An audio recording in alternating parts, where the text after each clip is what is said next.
नमस्कार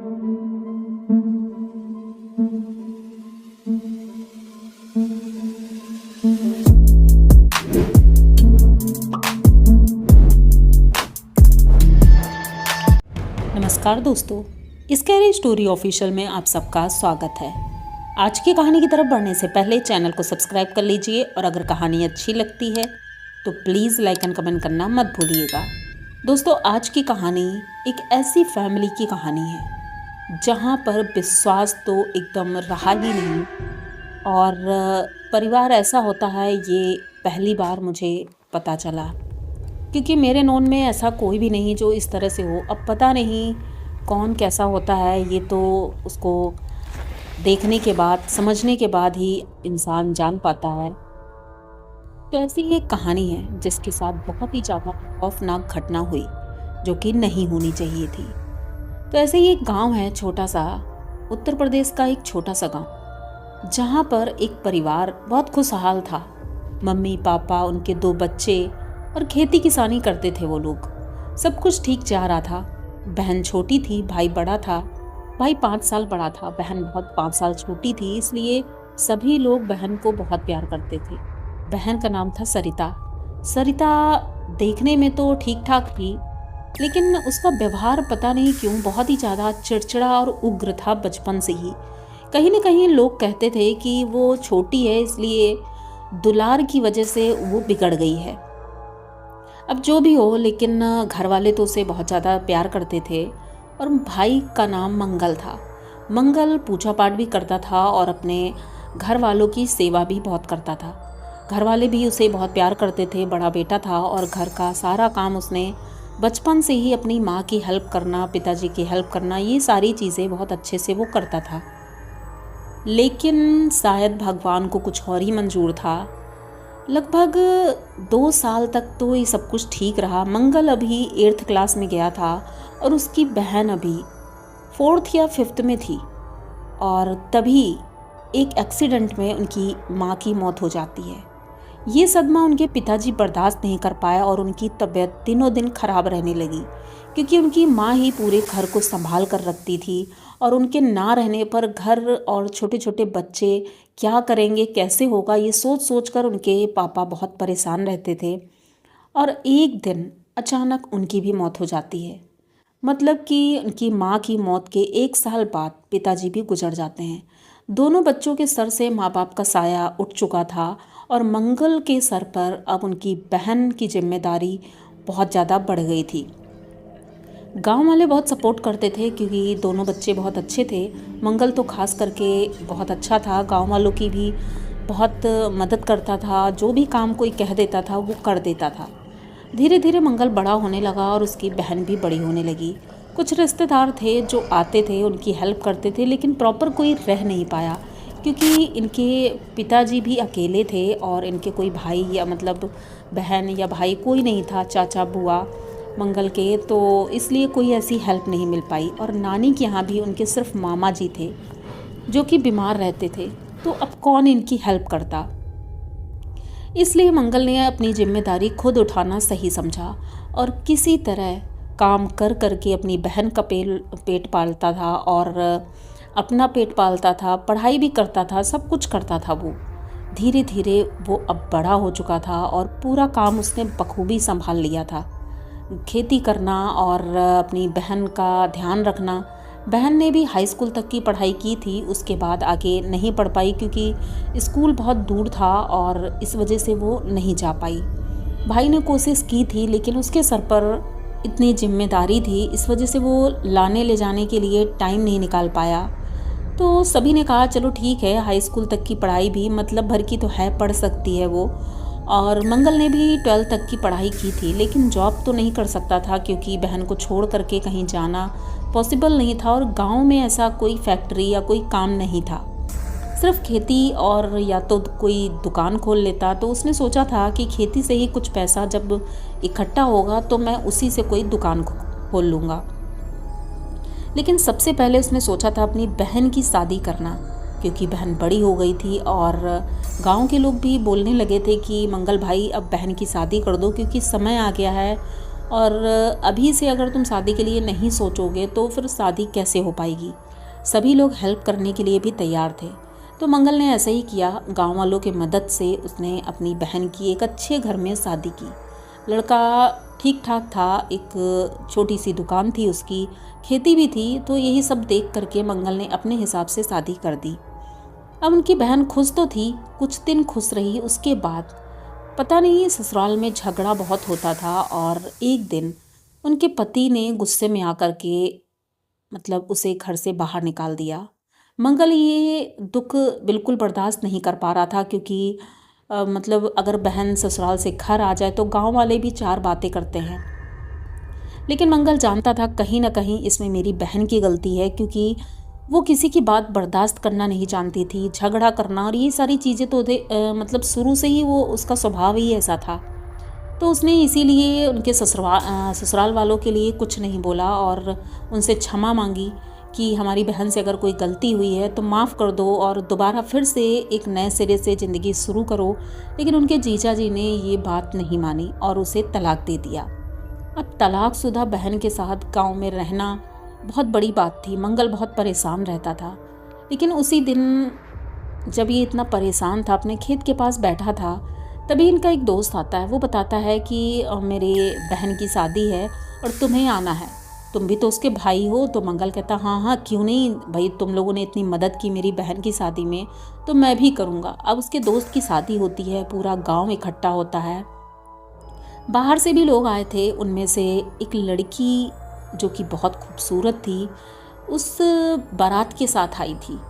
तो वो लड़की मंगल को पसंद कर लेती है। मंगल ने भी उसे एक बार देखा था, लेकिन अब वो उसकी हैसियत इतनी नहीं थी, इसलिए उसने ज़्यादा गौर नहीं किया।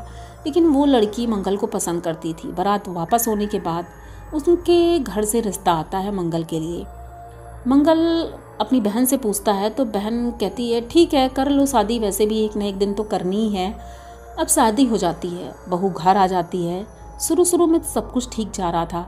सरिता भी खुश रहती थी कि भाभी इतनी सेवा करती है, काम करती है पूरा। लेकिन धीरे धीरे जब उसने गौर किया कि मंगल अब सिर्फ सरिता का ही नहीं, अब उसका भी ध्यान करता है। सरिता को थोड़ा थोड़ा अवॉइड अपने आप को महसूस होने लगा कि अब वो मुझे अवॉइड करता है, जबकि ऐसा नहीं था। अब उसके सर पर दो दो जिम्मेदारी थी, तो वो दोनों जिम्मेदारी बखूबी निभा रहा था। लेकिन सरिता को ये चीज़ अच्छी नहीं लग रही थी। वो कोशिश कर रही थी किसी तरह भाई पहले की तरह सिर्फ मुझे ही पूरा टेंशन दे, लेकिन ऐसा नहीं हो सकता था। भाभी, उसका नाम राधा था। राधा नाम जितना खूबसूरत है उतना ही ज़्यादा वो खूबसूरत थी, स्वभाव से भी और चेहरे से भी। कहीं ना कहीं सरिता को इस बात की जलन भी होती थी कि भाभी इतनी सुंदर है। और वो पूरे गांव में सिर्फ राधा की ही बातें होती थी, क्योंकि राधा की तारीफ़ करते लोग थकते नहीं थे। जो भी इंसान उनके घर जाता था उसको नए नए पकवान बनाकर खिलाती थी। ये चीज़ें सरिता को पता नहीं क्यों चुभती थी बहुत ज़्यादा, क्योंकि लोग सरिता की बुराई करते थे। अब ऐसे ही दिन गुजरने लगे। सरिता अब इतना ज़्यादा परेशान हो गई थी। एक दिन वो जंगल के रास्ते बाजार जा रही थी, बल्कि भाई ने बोला था कि मैं साथ में चलूँगा, लेकिन उसने कहा नहीं मैं खुद चली जाऊँगी। बाजार जाने के लिए वो घर से निकली थी, लेकिन शाम होते होते वो वापस नहीं आई।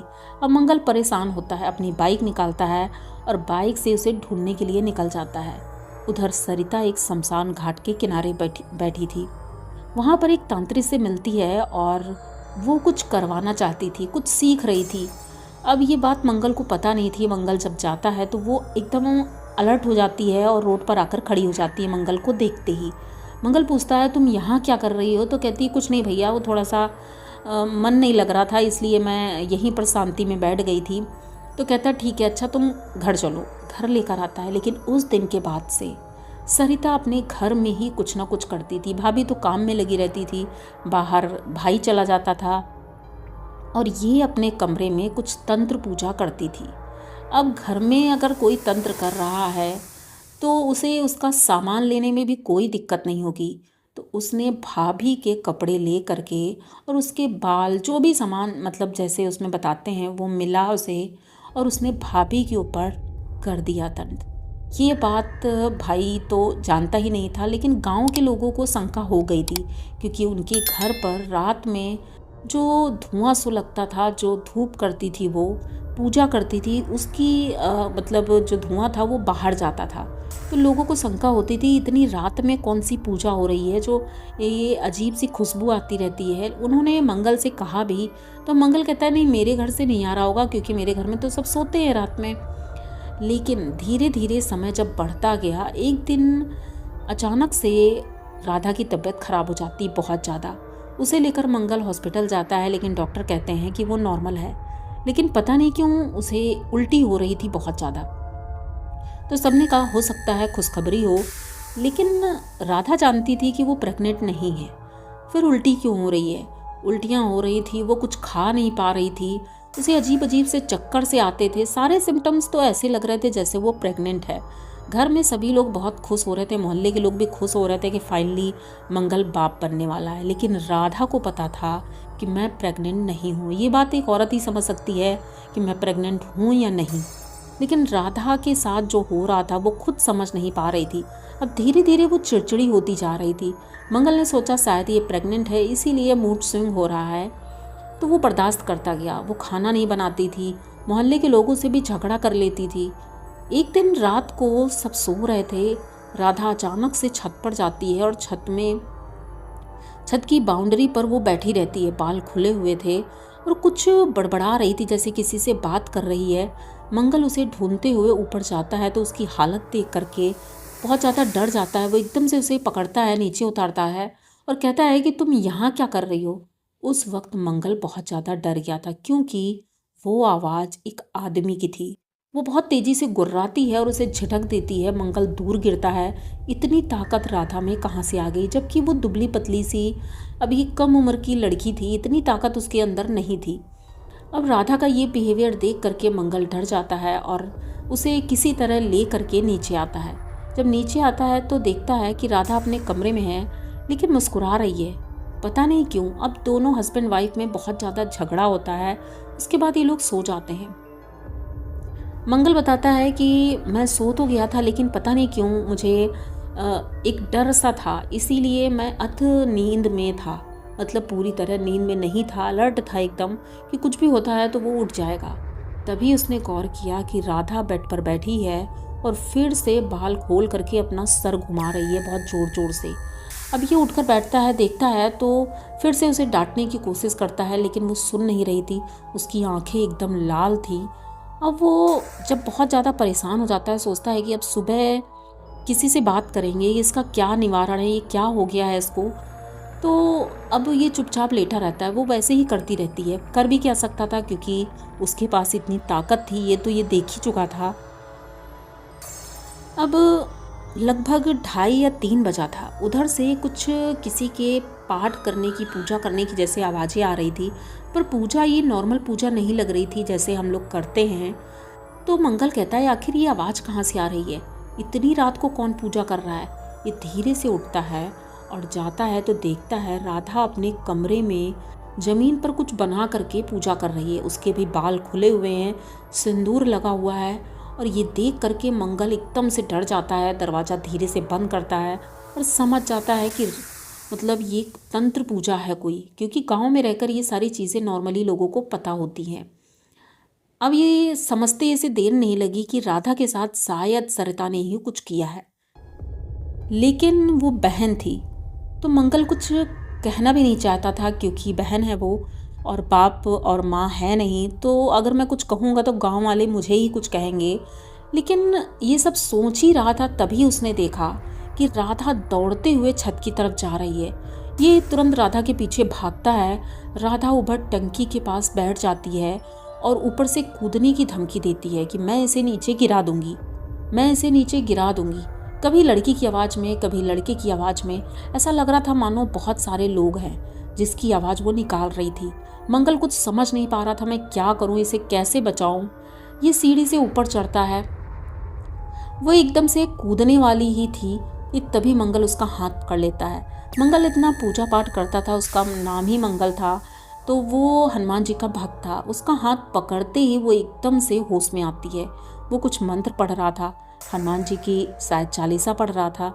उसी वजह से राधा होश में आती है। जब वो होश में आती है तो मंगल पूछता है, तुम यहाँ क्या कर रही हो? उसे कुछ याद ही नहीं था।